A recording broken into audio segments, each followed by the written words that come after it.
Zanac is a vertically scrolling shooter developed by the legendary programmers at Compile and released for the North American Nintendo Entertainment System in 1987. Compile, of course, is responsible for the excellent Alesta series of video games, so I was excited to take a look at their earlier work.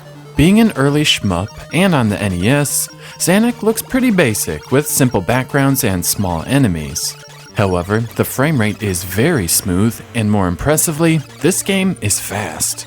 I'm sure faster games exist on the NES, but this game's pace really blows me away.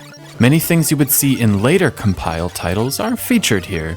The screen accelerates, decelerates, and even stops so you can fight a boss. Zanac also features a weapon system that should be familiar to fans of Blazing Lasers or Space Megaforce. Different structures on the surface contain numbers. Each number is a unique weapon that offers different offensive and defensive capabilities. Myself, I prefer the shield-style weapons as I'm not very good at this title. Still, for a game of this vintage, there are quite a few modern touches here. In addition to the secondary item, you can also power up your main shot. Upgrades for the main weapon are hiding in boxes, adding incentive to destroying absolutely everything on the screen. The back of the packaging proudly advertises Zanac changes difficulty based on your skill level. It reads, Zanac's automatic level of difficulty control function is an exclusive feature which changes the strength and quantity of the enemy according to the pattern of the attack and the player's skill level. The enemy's location also varies game by game.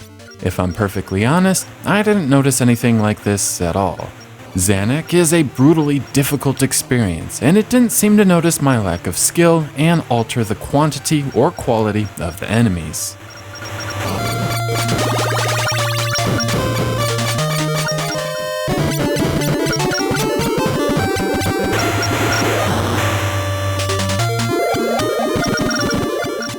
Zanac features a total of 12 different areas, and the landscape changes significantly as the levels and areas progress.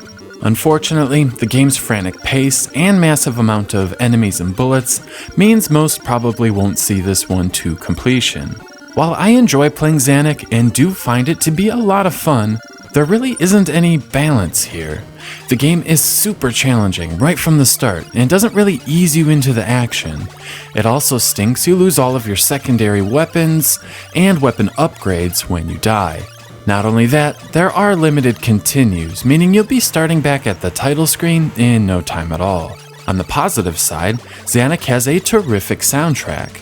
Not only are the tunes catchy and upbeat, the compositions actually build up. Sections start off slow and melodic, and then dive right into a driving piece of music.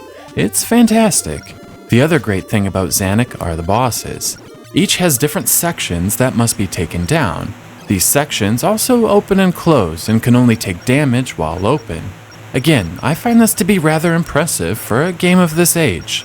It's easy to see how Compile would go on to make some of the best shmups of the late 80s and early 90s.